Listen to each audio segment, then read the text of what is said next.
Hi, my name is Poonam Kapoor and welcome to Ultimind. So today I'm going to talk about positive parenting. We all know the rules of parenting, but today I'm going to give you some tips and some rules on positive parenting.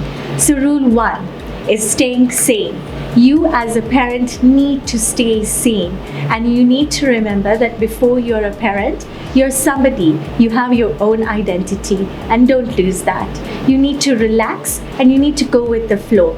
Nothing is perfect and no one is perfect. You need to be content in what you do. You need to know what you're good at, and you need to understand that almost any rule can be broken occasionally. And it's very normal when you want to escape, when you want to run away, you want to go for a holiday, and you want to get away. That's absolutely normal. Parents are people too. Rule 2, everyday rules. Teach your children to think for themselves. For example, when you go to them with options for dinner and you ask your child, do you want pizza or do you want chips? You're limiting their thoughts.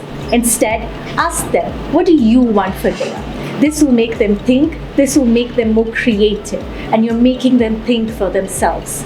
Another point is use praise wisely. Praise is important, but overpraise can really cause a problem later on in life because your child will be so used to getting the constant praise, and when you eventually stop, it will affect them mentally. You need to show your children how to lose. In life, we're going to win some days and we're going to lose some days. So it's okay to lose, and we need to tell our children, if you lose, it's okay. We lose every day in life and we win every day in life. The most important thing is to pick yourself up and keep going. You're setting their eating habits for life. So how your patterns are with your children on how they eat, when they eat, and what they eat, this is what is building them for their future tomorrow. Rule 3, discipline rules. Present a united front. As parents or as co-parents, you need to stand united. If one parent says no, the other parent should say no, because children are very manipulative, and if they know that dad has said no, they'll run to mom and vice versa. So consistency and showing a united front is key. Carrots beat sticks. I'm sure you've heard of this. This is consequences versus rewards. When your children do something, make sure there's a reward given, and if it's misconduct or bad behavior, then a consequence, and follow through. That's when your children will understand doing good, we get a reward, and doing bad, there's a consequence to it. Be consistent with this. Don't slip in, and because of their crying and coming to you and telling you, I'm sorry, no, be consistent, because this is what you're teaching your children. It takes 3 days for a child to get a pattern, so be consistent. Focus on the problem, not the person.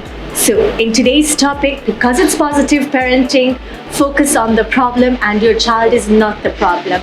Sit with your child, talk to your child, and together come up with where the problem is, what's the solution, and how to handle it better. If you lose your temper, you lose out. Parents, take that again from me. If you lose your temper, you lose out. What happens when you lose your temper? Your child will just shut off, and that's not what you want. And when you get it wrong as a parent, apologize. It's okay to be wrong. And this is what you're teaching your children, because our children learn from their environment. And when you say sorry, you're teaching them to accept when they're wrong, we need to apologize. And that's very, very normal. Let them back in when you have had an argument with them or you have had some issue with them. Let them back in. Don't show a cold front all the time. Bring them back, cuddle with them, speak what you're feeling, tell them that I as your mom felt like this and I as your dad felt like this, but let them back in. It's okay to express your feelings, and teaching our children about our feelings from the beginning is key. They need to understand emotions of anger, sadness, happiness, and frustration. Rule 4, school rules. Teach teach your children to stand up for themselves. They need to express if something is going wrong in school. They need to be so confident that they can go and share. So teach your children how to stand up for themselves.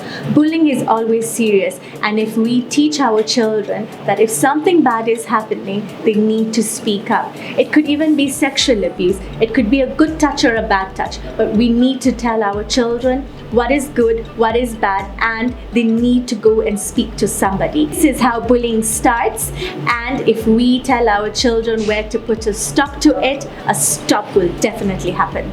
Remember, you're their parent, not their teacher.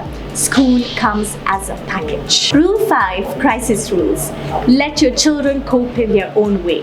In everyday life, we will go through grief, we will go through loss, we will go through loss of a loved one, of a pet, loss of a toy, loss of anything. Don't tell your children it's okay, it will be fine, don't cry, don't be angry. No, let them cope in their own way. Let them grieve in their own way. Let them talk about how they are feeling, and it's okay. And once again, actions speak louder than words. You need to tell your children you can't fix everything. Because you can't fix if you lose someone in the family. If something happens to your pet, you can't fix it. And your children need to know that mom and dad or any caregiver cannot fix everything that happens in life. Your children should know that they are priority number one. They need to feel safe in time of need and when something is not going on right in their life. So today we spoke about positive parenting. Using these tips will definitely help you understand your child better. Until next time.